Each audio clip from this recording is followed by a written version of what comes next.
नमस्कार।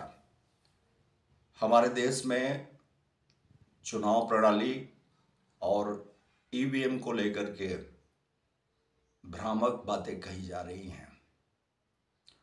एक मजाक बना लिया गया है और राजनीतिक दल जो है अपने कर्तव्यों का पालन नहीं कर रहे हैं, बल्कि भारत देश जैसे विशाल लोकतांत्रिक देश में मतदाताओं के साथ खिलवाड़ कर रहे हैं, जनता को भ्रमित करने का प्रयास कर रहे हैं, बरगलाने का प्रयास कर रहे हैं।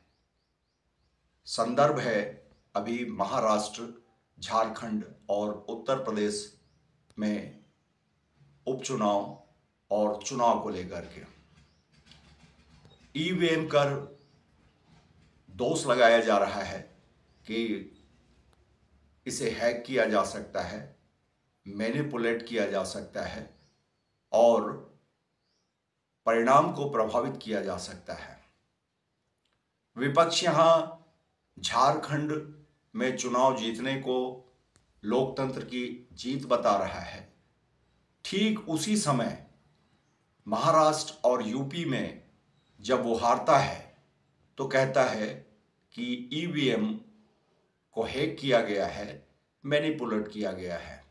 मतलब ये दोहरा चरित्र, दोहरा मानदंड निश्चित तौर पर देश की जनता को देखना चाहिए कि उनके लिए लड़ने जूझने का दावा करने वाले राजनीतिक दल कैसे लोकतंत्र को बदनाम कर रहे हैं, यहाँ की संवैधानिक संस्थाओं को कलंकित करने का प्रयास कर रहे हैं।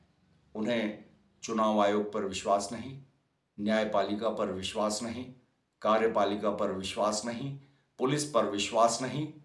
केवल वो चाहते हैं कि उनकी मर्जी से वो जो बात कहें उसे जनता जस की तस मान ले, यहाँ की व्यवस्था जस की तस मान ले। आपने देखा होगा कि लोकतंत्र खतरे में है, संविधान खतरे में है।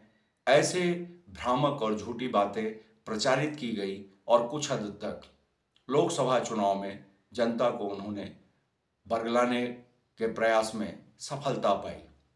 और उसके बाद इसी ईवीएम पर जीत को लेकर के एक पार्टी का नेता कहता था कि उसने माननीय मोदी जी के अहंकार को चूर चूर कर दिया है, क्योंकि उन्हें 240 में सिमटा दिया है।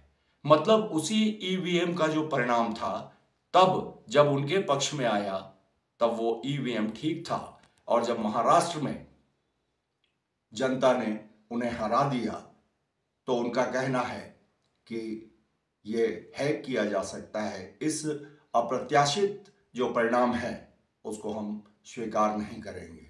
और कुल मिलाकर जनता के मन में ये भ्रम फैलाई जा रही है। कुछ अलग अलग वाद और विवाद करने वाले जो विचारधारा के लोग हैं वो लगातार एक सामूहिक प्रयास करके भारत की जनता को बरगलाने का प्रयास कर रहे हैं, यहाँ की व्यवस्थाओं को कलंकित करने का प्रयास कर रहे हैं। मैं इसलिए कह रहा हूँ कि हम सब जानते हैं, गांव-गांव में जो छोटा कार्यकर्ता है, जो पढ़ा लिखा आदमी है और जो अनपढ़ है, वो सभी लोग जानते हैं कि ईवीएम कैसे काम करता है। आप जानते हैं कि मतगणना स्थल पर हमारे सभी दलों के जो मतगणना एजेंट होते हैं वो भागीदारी करते हैं।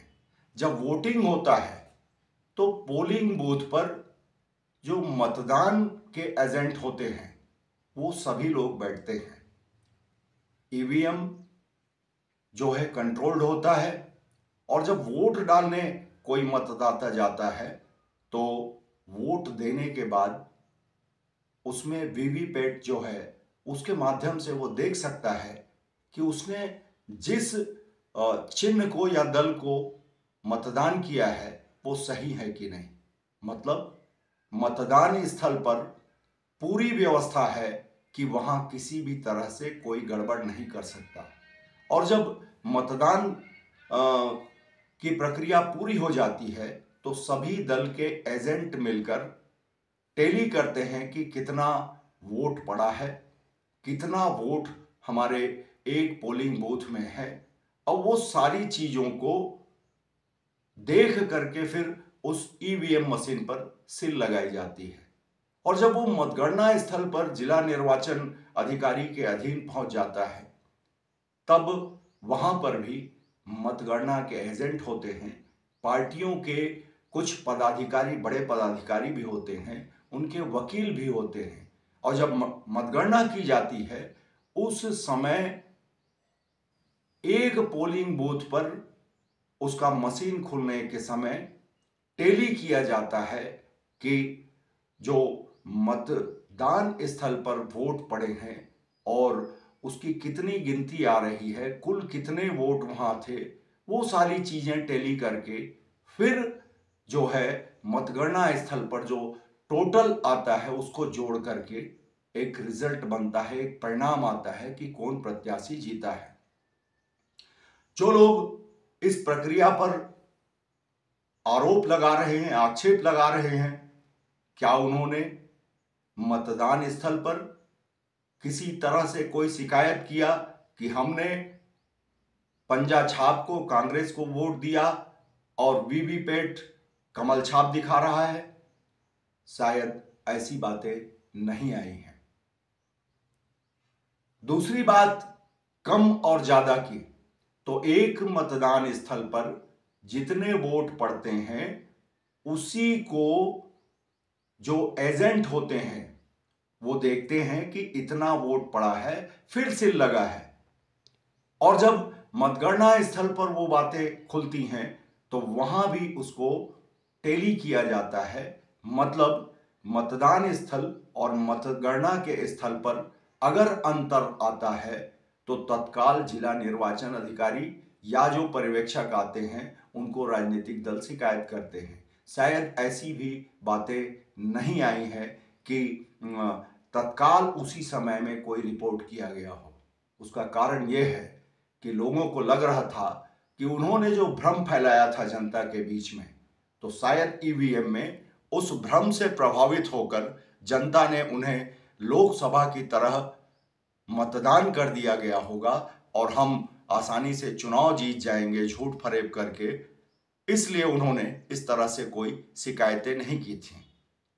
बात तब आई जब रिजल्ट पूरा घोषित हो गया और अब उनके पास में इस बहाना के सिवाय और कोई तथ्य तर्क नहीं रह गया, तो उन्होंने कहना शुरू कर दिया, झूठ फैलाना शुरू कर दिया कि ईवीएम का कमाल है, इसने भाजपा को जिता दिया और हमको हरा दिया। तो ये संविधान रक्षक लोग हैं, ये लोकतंत्र के रक्षक लोग हैं जो किसी भी संस्था को अपने हित के लिए बदनाम कर सकते हैं, किसी भी चीज को अस्वीकार कर सकते हैं। मतलब ये है कि आप सभी जनता को ऐसे राजनीतिज्ञों से, ऐसे सोच वाले लोगों से, ऐसे विचार करने वाले लोगों से सावधान रहना होगा। चूंकि भारत को आगे बढ़ाना है और भारत केवल मोदी जी के हाथ में सुरक्षित है और मोदी जी के जो एलाइज हैं वो सारे लोग मिलकर देश को बनाना चाहते हैं। झूठ, भ्रम, भय और घृणा पैदा करके जो समाज में, देश में अराजकता फैलाने के लिए जो प्रयास कर रहे हैं, उनको हमारे देश का प्रत्येक पढ़ा लिखा नौजवान ऑब्जर्व करे, आकलन करे और देश के साथ चले, देश के निर्माण के लिए, विकास के लिए साथ चले। हम ये नहीं कहते कि केवल आप भाजपा का गुलाम होकर वोट दीजिए। आप देखिए भाजपा और उसकी युति किस तरह से काम कर रहे हैं, किस तरह से व्यवहार कर रहे हैं, और विपक्ष का भी देख लीजिए जो एक तरह से सामूहिक प्रयास करके सारी संस्थाओं को बदनाम कर रहे हैं। किसी पर उनका भरोसा नहीं है। हिमाचल जीते तो लोकतंत्र जीत गया, झारखंड जीते तो लोकतंत्र जीत गया, पश्चिम बंगाल जीते तो लोकतंत्र जीत गया, और जहां पर भाजपा और उसकी युति जीतती है वहां पर वो भ्रम फैलाते हैं। तो आप सब जागरूक जनता हैं, सावधान रहिए। और ये एक बात और कहते हैं कि विदेश का फलाना आदमी बोलता है किया जाता है, जा सकता है। मगर जब चुनाव आयोग हैकाथन का आयोजन करता है, सारे राजनीतिक दलों को आमंत्रित करता है कि आपके पास इंजीनियर और वैज्ञानिक हैं तो आप आइए और सबके सामने टीवी, मीडिया और सारे दलों के सामने बैठ करके इस मशीन को, इस ईवीएम को हैक कर दीजिए, तो वहां कोई भी आदमी नहीं जाता। कोई भी वैज्ञानिक, उसका वैज्ञानिक सोच वहीं पर खत्म हो जाता है। इंजीनियर, उसका हाथ कांपने लगता है, उसकी बुद्धि थरथराने लगती है। यह है हमारे भारत देश में लोगों को बरगलाने वाले। ऐसे लोगों को आप समझिए, सावधान रहिए। देश के विकास में हम बुद्धि, विचार, विवेक और ईमानदारी, निष्ठा के साथ लगे रहें। आप सबको धन्यवाद। नमस्कार।